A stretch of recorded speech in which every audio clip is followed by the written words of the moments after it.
Doctor గారు ఒకరు ఈ విధంగా అడుగుతున్నారండి. నా అంగం చాలా చిన్నది. టెస్ట్ చేయించుకుందామని ఒక వేశ్యతో కలవడానికి ప్రయత్నించాను. అంగం ఎంతకీ గట్టిపడలేదు. ఆమె కూడా నన్ను ఎంతో ప్రేరేపించింది. అయినా అంగం పెద్దది అవలేదు. చివరికి నేను సెక్స్కి పనికిరానని తేల్చి చెప్పేసింది. సెక్స్కి పనికిరాని వాణ్ణి బ్రతికి ఉండడం ఎందుకు? ఆత్మహత్య చేసుకోవాలని ఉంది. చివరిగా మీకు రాస్తున్నారు. ఏదైనా చేస్తే నా అంగం పెరుగుతుందా?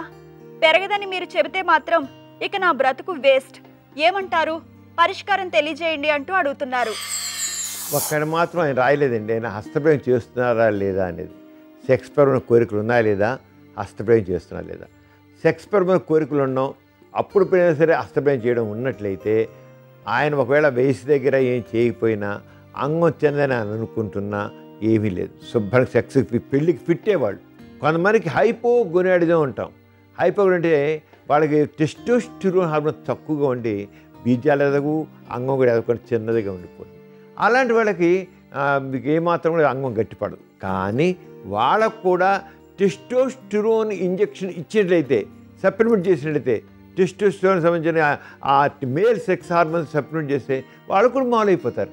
అయితే టెస్టిస్ చాలా చిన్నగా ఉండి పిల్లలు పుట్టపోవచ్చు కానీ వీరికణ ఉత్పత్తి లేకపోవచ్చు. కానీ హార్మోనల్ రీప్లేస్మెంట్ థెరపీలాగా హార్మోన్ సప్లిమెంట్ చేస్తాం. సప్లిమెంట్ చేస్తే మామూలు అయిపోతారు. అంటే వాళ్ళు చేసుకుంటూ ఆ ఇంజక్షన్ చేయించుకుంటూనే ఉండాలి. అలాగా మామూలు చేయొచ్చు. అంతేగాని వాళ్ళు పనికిరాని కాదు. ఇప్పుడు ఈయన విషయంలో అంగం చిన్నదని అన్నారు. ఎలాగో మంచి చూడమని చెప్పలేము. డాక్టర్ ఒకసారి చూపించుకోవాలి. నిజంగా అంగం చిన్నదా లేదా అలా అనుకుంటున్నాడా. కొంతమంది ఊహించుకుంటారు నా అంగం వచ్చింది, నా అంగం వచ్చిందని. కానీ వాళ్ళల్లో అంగసంబలు ఉంటాయి. మామూలుగా కోరికలు మామూలుగా ఉంటాయి. హస్తప్రయోగం చేస్తుంటారు, అన్నీ చేస్తుంటారు. కానీ అంగం వచ్చింది అనుకుంటుంటారు. అది సైకలాజికల్ కండిషన్. వాళ్ళకి ఒక రకంగా ఊహించుకుంటారు. తమ ఇన్ఫాక్టివ్ కాంప్లెక్స్ వాళ్ళు ఊహించుకుంటారు. నాకేదో తక్కువ అనుకుంటారు. అదే నేను విషయంలో ఒకసారి డాక్టర్ దగ్గర చూపించుకోవాలి. నిజంగా ఆయన తక్కువ ఉందా?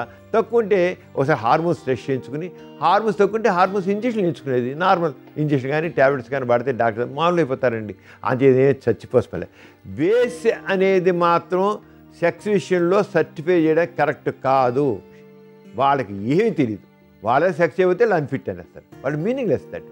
మీరు ఒకసారి పెర్ఫార్మెన్స్ యాంగ్జైటీ ఉండి వాళ్ళకి ఎంత బాగున్నా సరే ఒక వేసి దగ్గర భయం వేసి వాళ్ళు చేయలేకపోవచ్చు. చేయలేదు మాత్రం కొద్ది అయిపోతాడా, అన్ఫిట్ అయిపోతాడు. నో, అంతే వేసి అంది కనుక నేను చచ్చిపోతాను, ఆత్మ చేసుకుందాం అనుకుంటున్నాను అనేది మీనింగ్లెస్. అంతే అసలు టెస్ట్ కోసం వేసి దగ్గర అనేది చాలా బుద్ధి ఎక్కువ అని నేను చెప్తాను. వేసికి ఏం తెలుసు అని పట్టగొట్టి కోసం ఆ వృత్తిలో దిగింది అంతే. దానికి ఏబీసీలు తెలియవు.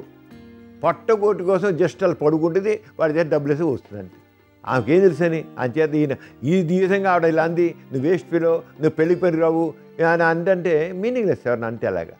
అంతే ఆయన వెళ్ళి డాక్టర్కి వెళ్ళి చూపించుకోవాలి. ఆ డాక్టర్ చెప్పినట్లు చేయాలి. కానీ వేసి చెప్పిందనో వేసి ఎందనో పనికిరావు అన్నదో అంటే మాత్రం కరెక్ట్ కాదు. ఆ రంగా ఆ పిచ్చి పని ఆయనే ఆత్మహత్య చేసుకుని ఈయన ఆత్మహత్య చేసుకునే పని లేదు అసలు. ఆయన వేసి దగ్గరికి వెళ్ళాడు అంటేనే ఆయనలో కోరికలు ఉన్నాయి, ఆయనలో ఒక మైండ్ సెట్ ఉందని తెలుసుకోవాలి తప్పకుండా. నిజంగా ఏమాత్రం సెక్స్ లేకపోతే అసలు బేసిక్ వెళ్ళడు అసలు. ఒకవేళ హార్మోన్ డిఫిషియన్సీ ఉంటే మరి డాక్టర్ దగ్గర చూపించి చేసి మామూలు అయిపోతారు అంతే. చావద్దు, ఏమాత్రం చావద్దు.